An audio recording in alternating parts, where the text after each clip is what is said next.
দর্শক, আজ আপনাদেরকে একটা এমন রেসিপি দেখাচ্ছি যে আপনারা মাত্র 20 মিনিটে রান্না করে ফেলতে পারেন। 15 মিনিট বা সর্বোচ্চ 20 মিনিট। সেটা হচ্ছে একটা সবজি খিচুড়ি, এবং এটাকে অনেকে লেটকা খিচুড়ি কিংবা লিকুইড কিংবা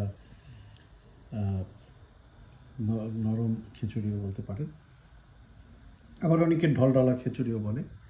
তো আপনাদেরকে দেখাচ্ছি, এটি হচ্ছে প্রস্তুত হয়ে গেছে। তো এটি কীভাবে করবেন, প্রথমে অল্প একটু ডাল, 2 টেবিল চামচ ডাল, যদি একজনের মেনু করেন 2 টেবিল চামচ ডাল এবং 2 টেবিল চামচ বা 3 টেবিল চামচ চাল নেবেন, নর্মাল খাবারের চাল হলেই হবে। এরপরে কিছু শাক, কিছু সবজি, যে কোনো সবজি, যে কোনো শাক এটার মধ্যে আপনারা মিক্সড করে দিয়ে দিতে পারেন, এবং সাথে একটা দারচিনি, এলাচ, লবঙ্গ, একটু জিরা এবং জিরার গুঁড়া, হলুদের গুঁড়া, ধনিয়ার গুঁড়া, একটুখানি তেজপাতা, তারপরে একটু পেঁয়াজ কুচু, হাফ টেবিল চামচ পেঁয়াজ কুচু, তারপরে হাফ টেবিল চামচ রসুন কুচি, একটা মরিচ বা কাঁচা মরিচ দিলে, বা যদি কেউ ঝাল খান তাহলে আরও বেশি ঝালের মরিচ দিতে পারেন, গুঁড়ো মরিচ, একটু পরিমাণ মতো লবণ, একটু পানি দিবেন, এবং একটু বাটার অয়েল থাকলে বাটার অয়েল দিবেন, অথবা একটু তেল থাকলে তেল দিবেন। আবার তেল বাটার অয়েল ছাড়াও আপনারা রাঁধতে পারেন, এবং হলুদ না দিয়েও আপনার সাদাও রান্না করতে পারেন, কিংবা কোনো মশলা ছাড়াও রাঁধতে পারেন।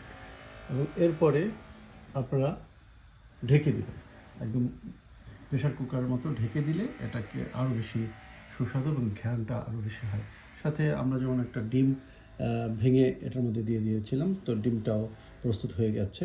এবং শেষের দিকে ডিমটা জাস্ট খোলাসা ছুটিয়ে এটার মধ্যে দিয়ে দেবেন, তাহলে দেখবেন যে ডিমটাও হয়ে যাবে এভাবে, আর বাড়তি ঝামেলা হবে না।